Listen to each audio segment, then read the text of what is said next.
Oh, wait. I'm Nicola Welsh, Tanya's neighbor. I'm Jessica Neal, Tawny's neighbor. Tina Camargo, Tawny's neighbor. And that's Alex.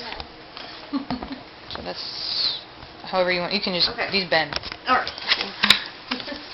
And I'm actually going to stand here probably so that I'm closer so that there's A the better sound. angle. And the sound.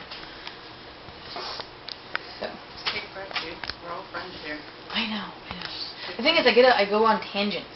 Yeah, And I do too. Because I got totally out of, I jumped, and I was like, I missed. If I keep going from here, I'm going to have a 1-minute speech. And I actually think I'm going to cut out the responsibility thing. You go like more into leave it. go in, Can like, you more zoom into out? detail.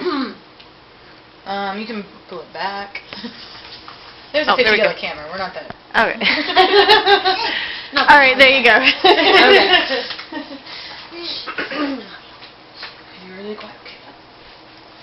Oh, now I'm all nervous because he's watching. Alright, thank you again, guys, for coming here. This is my icebreaker speech, and just a little bit about me. Started things off. My mom always said, when I was growing up, that I always marched to beat my own drum. Just kind of did my own thing with little regards to the rules, what everyone told me. I abided by them, whatever, they didn't care. It also fell into responsibility. I did what I had to get done, but I really didn't care too much about doing it. It wasn't a big thing for me. Like, just, whatever. So, that kind of, it's been a running theme throughout my whole life about the whole different, I'm a different person, I just kind of do my own thing. And it also, I think, stems from my name, Tawny. Very uncommon name. Not many people have heard of it. Many times in my life, people would say, that's a really interesting name. Is it short for anything? And I'll be like, nope, I'm just short. That was always my only answer. On the scheme of being different, I play the sport that not many women play, not many girls play. I played hockey. It was my passion. When I was 12 years old, I picked up my first hockey stick, which is actually old for where I grew up. Everyone, by the time you're 12, if you don't play hockey, you don't play hockey. But I touched my first hockey stick at 12 years old, and it was intoxicating. Like, it just took me over. It was intoxicating. I loved it. And I really don't remember much between 12 years old and 18 because that's all I did was play hockey.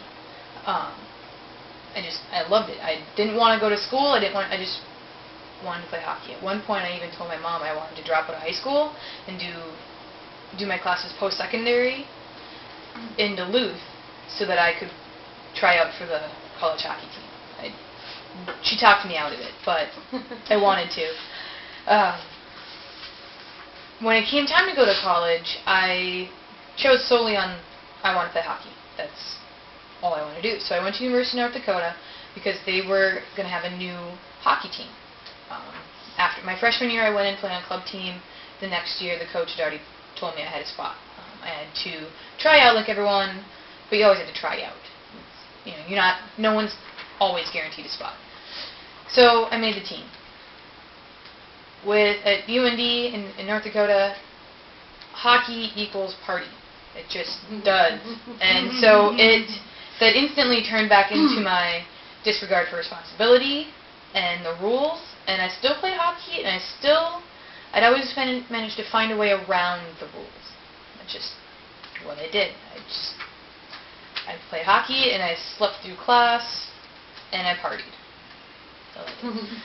So when I turned 21, that whole responsibility thing kind of turned into, I couldn't handle it. I couldn't handle the responsibility of drinking legally and playing hockey and going to school, and I ended up quitting hockey and dropping out of school, and I just drank. It was really not great. I had a good job. I was working at a bar. I made a lot of money, and I was happy where I was.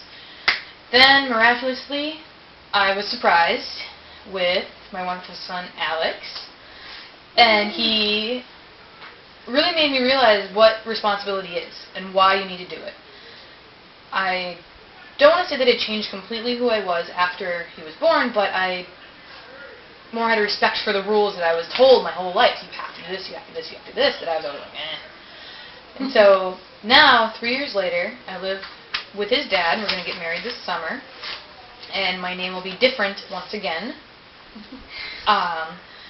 And we live in San Diego now, and it's a great life. Actually following the rules, but still trying to do it my own way. I'm not really... I don't want to do it the way everyone else is doing it, but I have an appreciation for what is supposed to be done. So, thank you guys for listening to me for a couple minutes about where I'm from and all that. So. You're welcome. Yay!